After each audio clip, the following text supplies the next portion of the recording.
Hi, we're back for round 2 advanced settings for Gmail. Now that we've kind of learned a little bit about what our Gmail inbox looks like and those general settings, let's take a more detailed look at some of the advanced settings to help you personalize your Gmail even further.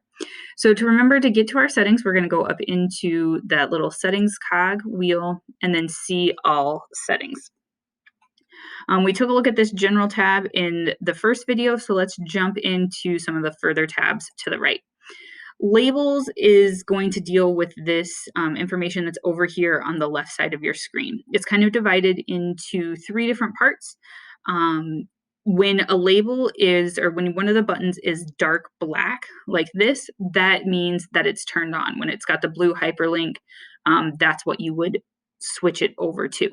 So the pre-baked kind of system default labels are these that are labeled system labels. And so it shows like inbox always has to be, there's no option to turn that one off, but you do have the options to change your starred, snoozed, important chats, things like that, that you have that show up. One thing about these that I do like is that there are some that give you this option of only show if unread. So for example, my things that I might schedule to send later, my drafts, my spam, I have marked as show if unread. That way I know that if that label is showing up, there's something in that folder, but otherwise I don't have to take a look at it. Getting into the categories, so those, if you remember from my default inbox, the primary, the social, the updates, the promotions, those labels are ones that you can also have show up over here on this option on the left. And so you can see as I click like show or hide, the categories then would show up. If I hide that, it goes away. So those are ones that you can choose to have turned on, but since I have the labels across the top, I keep this side a little bit less cluttered. And then the third part of the labels are the personally created labels that you have created for yourself. We transition from Microsoft Outlook to Gmail, you will get this auto-created migrated from Outlook label, and then all of your labels from your Outlook will auto-populate over there for you. You can, again, choose to show or hide.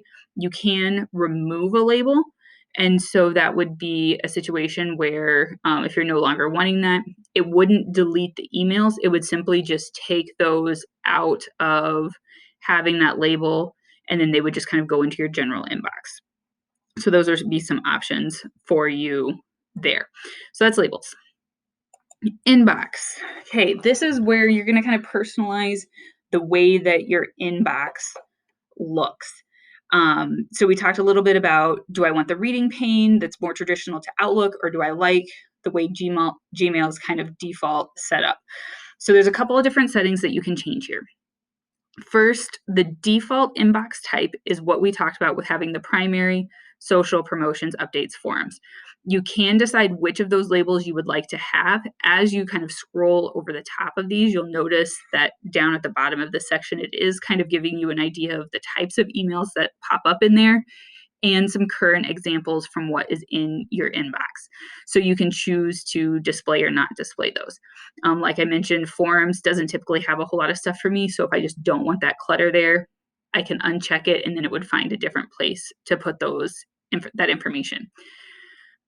Like we saw in the first video, when I starred that message from Missy Williams that I think was a Google Sheets, it moved it over to the primary. So it kind of moved it into my main inbox. So I would see it more often. If that's not something that you like, you can uncheck that box and it would just stay within your updates folder. And then finally, bundling, when you have that promotion, sometimes Google will kind of track the ones that you look at the most or that you think are important to you, and it will move those to the top ahead of some of your other promotions emails. If you don't want it reading into that, you can uncheck that box. So that's the default categories. You can make some changes where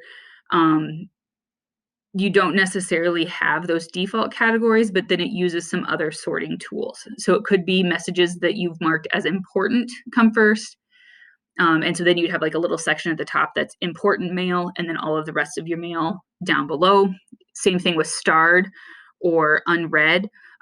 Those would put messages that are unread in its kind of own separate section up at the top, and show up to 50 unread items. And then everything else comes down below. When you have that turned on, it's just a different way of sorting your mail. So you can kind of play with some of these different inbox types to see what works best for you. I personally like the default because it helps sort out that kind of junk mail that I don't need to be immediately aware of and get me just the information that I need. Scrolling down a little ways is the reading pane. So this is what a lot of people like to see, which makes it look more similar to that traditional Outlook feel. So this is where you would have your labels on the left, your kind of previews of all of your information, all of your emails that have come in. And then depending upon how you have the reading pane turned on, the emails would either show up to the right of the inbox or below the inbox.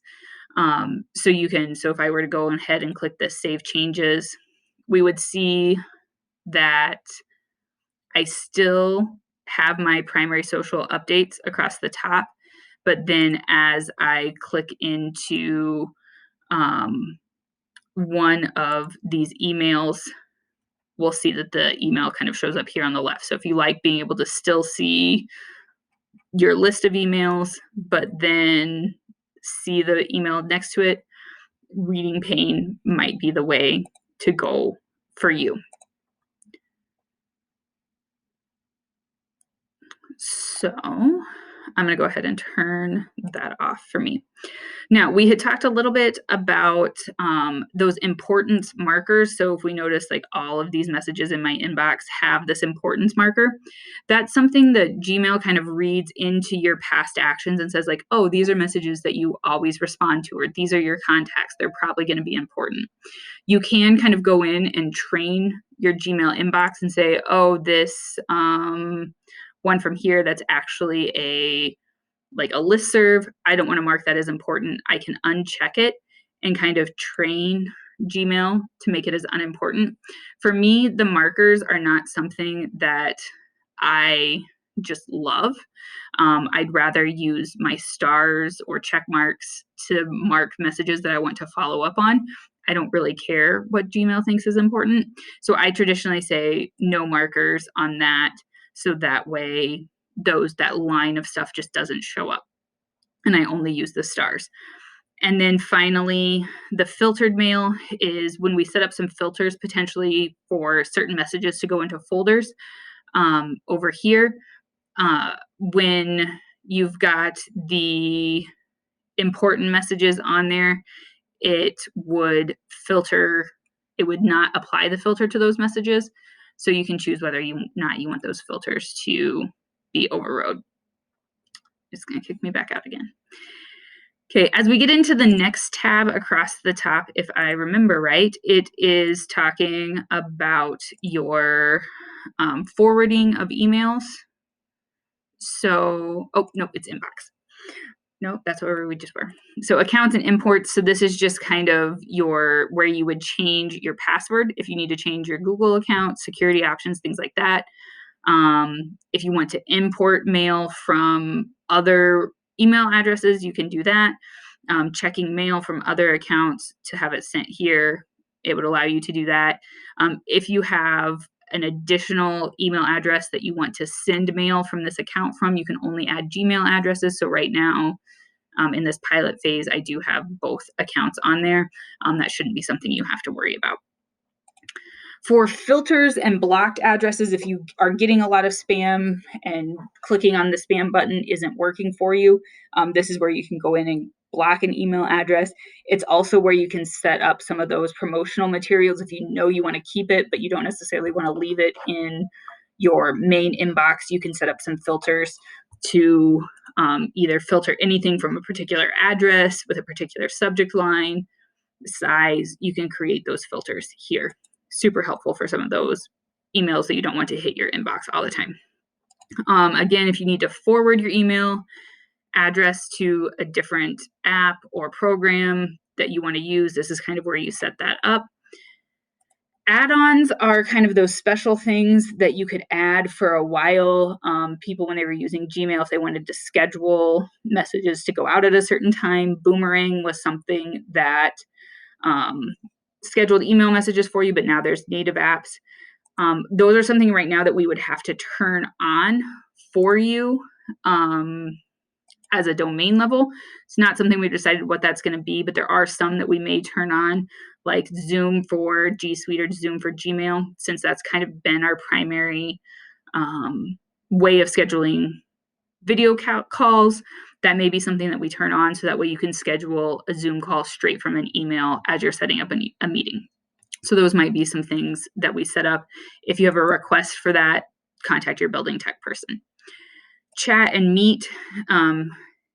Chat is kind of the native chat program within Gmail. You can turn that on, and then it would pop up a little chat thing over here on the left. Same thing with Google Meet. Meet is Gmail or Google's video conferencing platform.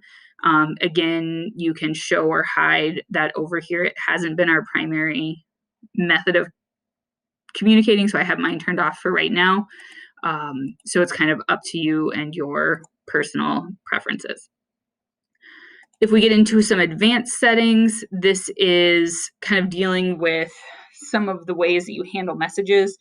Auto advance goes through, and once you click reply, or if you reply to something or delete it, instead of going back to your inbox, it's just going to automatically move you to the next message.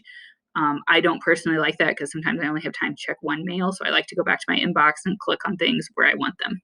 Templates, if you use send the same email every day, you can enable templates and create through the more options in your compose. So when you hit compose, typically, I think it's down here or up here. I don't have that turned on right now, so it's not showing up. But you would have an option for accessing a template. So that can be super helpful if you find yourself sending the same email every day. Again, creating custom keyboard shortcuts, you can turn those on. Right side chat, so instead of having your Hangouts thing over here, you can pop it up so that way it shows over here and just kind of declutters the space over here with all your labels. And then the unread messages icon, in addition to having that desktop icon that pops up, or maybe in place of, if you don't want that popping up while you're teaching your students, one thing to show that you do have more emails is you can notice up here at the top in my inbox, it's kind of hard to read because it's a 1 right on the edge of the mail icon, but there's a 1 right here. So it tells you, oh, hey, there's something in your inbox that's unread, as kind of a quick visual cue. So something you can take a look at. Offline, we don't currently have turned on, so it's not a setting you can change. And then finally, if you don't like this generic white background, you can set your theme. They've got some preloaded pictures. You can do some basic colors.